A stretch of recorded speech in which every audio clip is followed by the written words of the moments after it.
Hey there and welcome back to Dakota News Now. It is now time for another edition of Owning Your Outdoors, and joining me as always is Doug Schroeder from Lewis. And Doug, we're going to be talking about a pest that nobody likes, emerald ash borer. Emerald ash borer is here and we're not going to be getting rid of it. We're going to have to learn to live with it. And I thought it was worth talking about again today because I have a lot of people saying, well, yes, it's been here, but I'm not noticing a lot going on with my trees or seeing it progress. So I thought we should talk a little bit. So what exactly is the emerald ash borer? Emerald ash borer was brought in from Asia. It's a tree that lays eggs and larvae into an ash tree and slowly kills the tree. So every city across the country that has dealt with the emerald ash borer, it's a losing battle. You lose most of your ash forest in usually a 10-year period of time. So let's say I have an ash tree in my yard. What are some signs of damage to it or signs of ash borer? Thinning of the canopy. Usually the canopy starts thinning. You may see some woodpecker damage starting to attack the tree, trying to get to the larva that has been laid into the tree.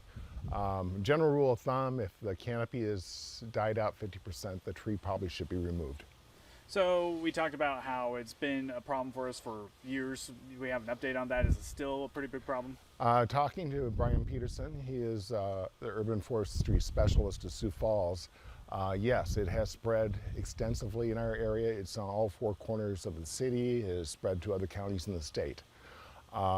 He projects that in the next 2 years we'll see a radical growth in the infestation in our area. So if you do have an ash tree that's affected by the borer, then what are your options? Your options are to consult with an arborist, have him look at it. I want to point out to everybody it's much cheaper to have an ash tree removed when it's alive.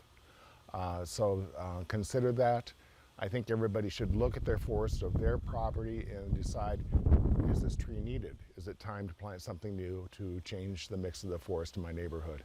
So just consider those things and consult with the experts. Is that kind of what's done to prevent the spread of the borer even more? Yes, yes. The city is taking an active role in really thinning out the ash population, ash forest in our city by removing a lot of it in the parking strip. You have a choice. You can either treat your trees. If they're not treated, then the city will remove them. If the city removes them, they'll remove the tree. The property owner is still responsible for removing the stump and planting grass again. And then if they want to plant some other tree in the parking strip, do you need to make sure you have a permit for that? Yes, yes. The city has guidelines on what you can plant, how far apart you can plant a tree in the parking strip, and you must have a permit before you go ahead and plant a tree. You cannot just go out and buy a tree and plant it. Doug, anything else to add? No. Just want to keep everybody updated. I did bring a sample of an ash tree today. I have so many people when we talk about it, they go, well, I'm not sure if I have an ash tree.